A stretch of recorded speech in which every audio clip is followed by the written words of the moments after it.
Assalamualaikum Ustaz. Waalaikumsalam warahmatullahi wabarakatuh. Semoga dibahas oleh Ustaz, insyaallah. Saya pernah mendengar bahwa kurban kita akan menjadi kendaraan orang yang berkurban saat di akhirat. Apakah benar Ustaz? Ya, saya pun demikian pernah mendengar dan membaca juga referensi-referensi terkait, khususnya ada riwayat yang disandarkan kepada Nabi sallallahu alaihi wasallam dengan kalimat istafrihu dhahayakum, ya, gemukkanlah, baguskanlah hewan-hewan sembelihan kalian, fa innaha matayakum 'ala sirat. Karena sesungguhnya hewan-hewan kurban, hewan-hewan sembelihan yang dibaguskan itu nanti akan datang di hari kiamat menjadi kendaraan kalian melewati sirat, ya, melewati jembatan penyeberangan yang menentukan antara rahmat ataukah azab, antara surga ataukah neraka. Namun demikian persoalannya, riwayat ini dan riwayat-riwayat terkait, ya, nanti ada beberapa jenis lafaz-lafaz yang berbeda. Ada yang thamminu, ya, atau yang azimu, ya, besarkan, baguskan, cari yang terbaik di hewan kurban kalian, dan ujungnya sama, bahwa sungguhnya hewan-hewan itu akan menjadi kendaraan tunggangan kalian saat melewati as-sirat atau di hari kiamat. Seluruh riwayat-riwayat ini persoalannya dinilai oleh para ulama-ulama pakar di bidang ahli hadis itu sebagai riwayat-riwayat yang sangat lemah, bahkan sebagian diantaranya tidak memiliki asal, ya, sehingga disebut hadis-hadis yang bermasalah.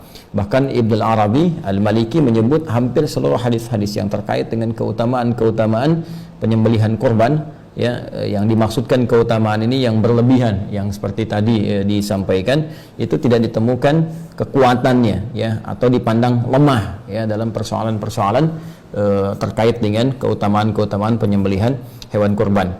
Di sini kita bisa temukan beberapa ulama mengomentari spesifik atas riwayat yang tadi disampaikan, seperti Al-Imam Ibnu Hajar Al-Asqalani dalam Talhisul Habir juga menyebut riwayat ini sangat lemah sekali. Demikian dengan misalnya As-Sakhawi, ya, As-Sakhawi pakar di bidang penelitian hadis, beliau punya kitab namanya Maqasidul Hasanah, juga senada dengan Ibnu Hajar Al-Asqalani, menilai hadisnya sangat lemah sekali. Demikian juga Al-Munawi dalam Faidul Qadir, beliau menyebut bahwa ini pun sangat lemah sekali. Dan beberapa ulama termasuk Al-Imam As-Suyuti juga beliau menilai bahwa hadis ini sangat lemah sekali. Namun ada yang menarik, beberapa komentar para ulama, sekalipun pandangan mereka menyebut bahwa ini riwayat-riwayat ini lemah, bahkan pada sebagian riwayatnya yang lain itu tidak ada asalnya, tidak ada ketersambungan kepada Nabi SAW, sehingga disebut dengan hadis-hadis yang palsu, hadis-hadis yang cacat sanad. Namun demikian, ada komentar yang sangat juga cukup bagus dari sebagian kalangan ulama yang menyebutkan bahwa boleh jadi perkataan-perkataan ini sesungguhnya bukan ingin menunjukkan maksud dari real aslinya ini menjadi kendaraan, tapi berupa majas atau kiasan, karena ungkapan-ungkapan dalam bahasa Arab itu seringkali juga bisa bermakna kiasan. Apa maksudnya? Maksudnya adalah hewan-hewan ini, ya, jika memang kita bisa mencari yang paling bagus, mencari yang paling baik, maka dimungkinkan pahalanya semakin bagus, ya, semakin baik, semakin banyak. Dan dengan banyaknya pahala ini yang akan memudahkan kita melewati as-sirat, karena timbangannya semakin besar, timbangan semakin banyak. Ya, bukankah kurban pertama yang diterima oleh Allah Subhanahu wa taala dari anak Nabi Adam alaihissalam adalah kurban yang terbaik, ya, kurban yang paling bagus, ya kan? Seperti disebutkan, disyaratkan di Quran surah ke-5 Al-Maidah ayat 27 itu, ya, watlu alaihim naba abnai adam bil haqqi idh qarraba qurbanan fatuqbila min ahadihima, ya, wa lam yutaqabbal minal akhar. Dan bacakanlah Muhammad SAW, ajarkan kepada mereka kisah tentang dua anak Adam, ya, alaihissalam, dengan kisah yang sebenar-benarnya ketika mereka dimintakan oleh Allah Subhanahu wa taala untuk menunaikan ibadah kurban, ya, maka diterima yang satu, yang lainnya ditolak. Siapa yang diterima ini adalah anak Adam alaihissalam yang berkurban dengan hewan ternaknya, ya, dipilih yang paling bagus, yang paling gemuk, yang paling indah tampilannya, itu yang diterima. Sementara yang satunya lagi tidak mendapatkan penerimaan karena memilih kualitas yang paling jelek dari hasil perkebunannya.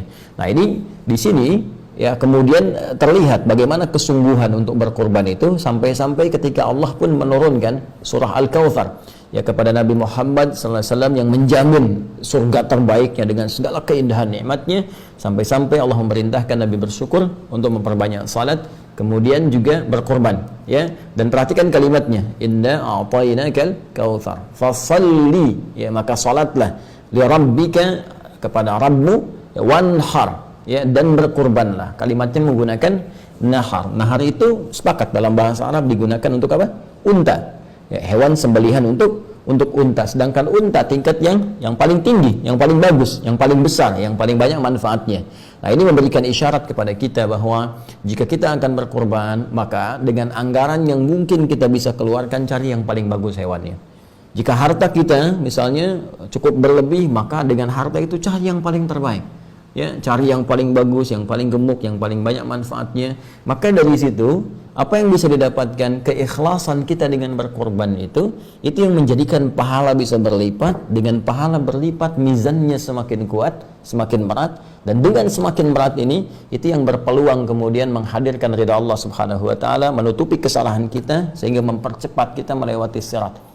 Barangkali ini yang dimaksudkan menjadi kendaraan dalam konteks amalnya, bukan konteks kemudian hewannya. Karena Allah sendiri menyampaikan dalam surat Al-Hajj ayat ke-37, la yanalallaha luhumuha wala dima'uha walakin yanaluhut taqwa minkum. Yang sampai kepada Allah itu bukan dagingnya, yang sampai bukan darahnya, tapi yang sampai kepada Allah ketakwaan kitanya. Dan dengan takwa ini kendaraan terbaik dan pakaian terbaik yang kita kenakan untuk bisa menghadap Allah dan mempercepat kita melewati sirat guna menuju rahmat Allah Subhanahu wa taala, yaitu surganya. Walibasut taqwa dzalika khair, dan pakaian takwa itulah pakaian yang terbaik. Jadi kita simpulkan dari segi sanad kualitasnya sangat lemah, bahkan bukan hanya sangat dhaif jiddan, tapi juga ada yang la aslalahu, nggak ada asalnya, ada yang palsu dan sebagainya. Tapi dari segi matannya, dari segi isinya, ada isyarat yang menunjukkan ini bermakna kiasan, dalam arti pemahaman memperbagus hewan kurban supaya pahalanya banyak, dan dengan pahala itu itulah kendaraan terbaik untuk menuju surga dengan rahmat Allah Subhanahu wa ta'ala. Saya kira demikian cara memahaminya. Semoga Allah Subhanahu wa ta'ala meringankan segala apa yang kita ikhtiarkan untuk mudah dilakukan, dan semuanya mendapatkan penerimaan di sisi Allah Subhanahu wa ta'ala. Sekali lagi, jangan bersandar kepada hadis ini karena hadisnya sangat lemah, bahkan sebagian besar adalah diduga palsu. Tapi boleh memaknai hadis ini dengan makna kiasannya, dengan pengertian yang tadi saya sampaikan. Allahu ta'ala alam bissawab. Subhanakallahumma wa bihamdika asyhadu an la ilaha illa anta astaghfiruka wa atubu ilaik. Assalamualaikum warahmatullahi wabarakatuh.